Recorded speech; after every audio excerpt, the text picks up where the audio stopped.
নামের উপর নির্ভর করে সুন্দর একটা নাম রাখবে। তখন ছেলেটা বলতেছে, হে আমিরুল মুমিনিন, আজকে আমার বাবা আমাকে ধরে নিয়ে আসছে আপনার সামনে আমার বিচার করার জন্য। আমি কেন আমার বাবার হক আদায় করি না? কিন্তু আপনি যে হকের কথা বললেন, আমার মা বাবার প্রতি আমার যে হক ছিল, আমার বাবা বিবাহের আগে বিবাহ করার সময় একটা নেককার মহিলাকে বিবাহ করার যে আমার একটা হক ছিল, আমি নেককার একটা মহিলার পেটের মধ্যে থাকবো, নেককার মহিলার পেট থেকে আমি দুনিয়াতে আগমন করব, দুনিয়াতে জন্মগ্রহণ করব। এই হকটা আমার বাবা আদায় করে নাই। আমার জন্মের পরে আপনি বলছেন একটা সুন্দর নাম রাখার জন্য, ইসলামিক নাম, কিন্তু আমার বাবা আমার নাম তো ইসলামিক রাখে নাই। 3 নাম্বার বলেছেন দিন শিক্ষা দেওয়ার জন্য, কোরআন শিক্ষা দেওয়ার জন্য, ইসলাম শিক্ষা দেওয়ার জন্য। আমার বাবা আমাকে ইসলাম শিক্ষাও দেয় নাই। এতটুকু বলতে আমিরুল মুমিনিন রাগ হয়ে গেলেন বাবার প্রতি। এরে আল্লাহর বান্দা, তুমি তো তোমার সন্তানের আগে হক নষ্ট করেছ। তুমি তো সর্বপ্রথম তোমার সন্তানের হক তুমি নষ্ট আগে করেছ, যার কারণে সন্তান তোমার এখন হক নষ্ট করতে আছে। যাও যাও, এখন তুমি দূরে সরে যাও, তোমাদের ফায়সালা আমার কাছে আর করা সম্ভব নয়। তাহলে বুঝা গেল এই হাদিসের দ্বারা যে আগে সন্তানের হক আদায় করতে হবে, প্রত্যেকটা মা বাবাকে। সন্তানের হক এগুলো আমাদের মা বাবারা জানার দরকার। আমার মায়েরা, যারা আমার এই মাইকের আওয়াজ শুনতেছেন, আপনারা একটু মনোযোগ দেন। আপনার সন্তানের কি কি হক আপনাকে আদায় করতে হবে, একটু মনোযোগ দেন। 1 নাম্বার সন্তানের হক হলো হযরত আবু রাফি রাদিয়াল্লাহু তাআলা আনহু তিনি নিজে বর্ণনা করতেছেন, ও জগতের মানুষ, আমি নবীজির খাদেম ছিলাম। আমি নবীজির খাদেম ছিলাম, আমি নবীর বাড়িতে প্রায় সময় থাকতাম। যখন নবীজির কলিজার টুকরা হযরত ফাতেমা রাদিয়াল্লাহু তাআলা ঘরে ইমাম হাসান যখন জন্মগ্রহণ করলেন, তিনি যখন জন্মগ্রহণ করলেন, রাইতু রাসূলুল্লাহ সাল্লাল্লাহু আলাইহি সাল্লাম, আমি আল্লাহ রাসূলকে দেখলাম, আযানা ফি উযুনিল হাসান ইবনে আলী, ইমাম হাসানের কানের মধ্যে আল্লাহ রাসূল আযান দিয়েছেন। আল্লাহ রাসূল আযান দিয়েছেন। তাহলে সন্তানের হক হলো, সর্বপ্রথম হক হলো জন্মের পরে তার কানে আযান দেওয়া, ডান কানে আযান, বাম কানে ইকামত দেওয়া। ছেলে হোক মেয়ে হোক, উভয়জনের আযান দিতে হবে। ছেলে হোক মেয়ে হোক, উভয়ের কানে আযান দিতে হবে। এটা সন্তানের একটা হক। তারপরে আবু রাফি বলতেছেন, ও জগতের মানুষ,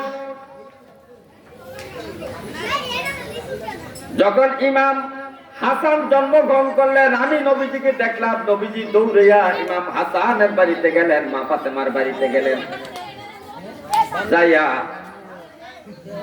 ইমাম হাসানকে কোলে নিয়া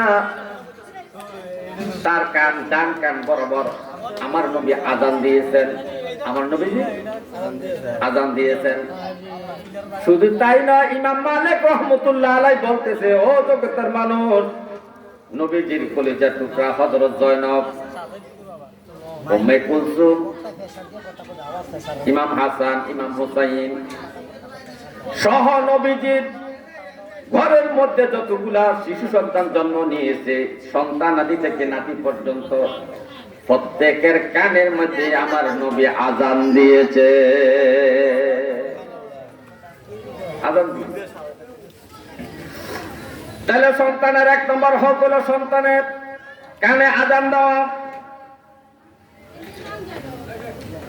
তারপরে সন্তানের 2 নম্বর হক হইল যখন সন্তান মায়ের পেট থেকে জমিনে আসে,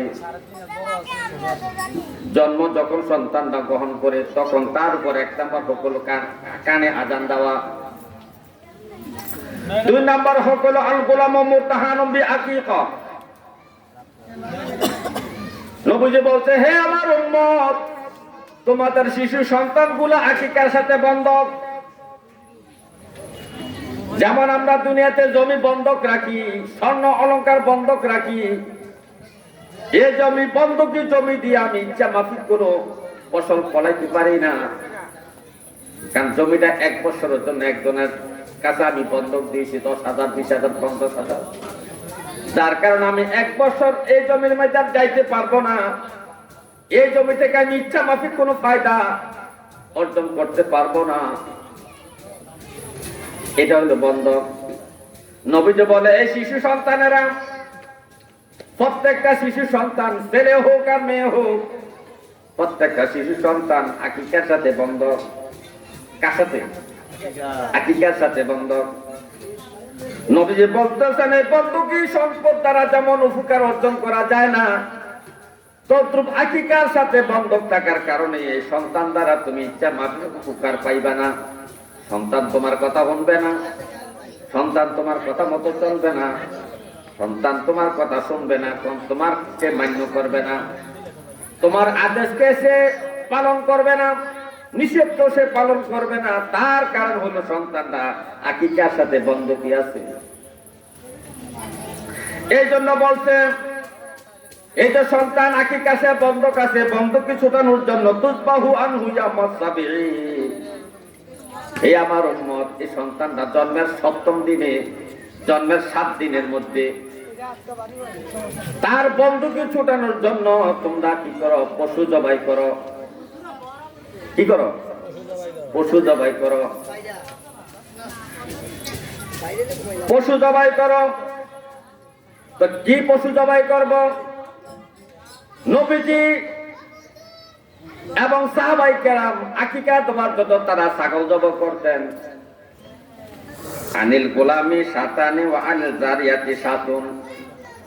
নবীজি বলেন, ছেলের জন্য 2টা ছাগল, মেয়ের জন্য 1টা ছাগল। ছাগল দ্বারা আকিকা দেওয়ার সুন্নাত। নবীজি বলছে, ছেলের জন্য 2টা ছাগল, মেয়ের জন্য 1টা ছাগল দ্বারা তোমরা আকিকা দিবা। এই ছেলের জন্য 2টা ছাগল, মেয়ের জন্য 1টা ছাগল জবাই করে তোমরা আকিকার সাথে বন্ধকি ছুটাইবা। সন্তানের বন্ধকিটা তোমরা ছুটাইয়া নিবা। তাহলে এখানে 2 নাম্বার হলো সন্তানের আকিকা পালন করা 7 দিনের মাথায়।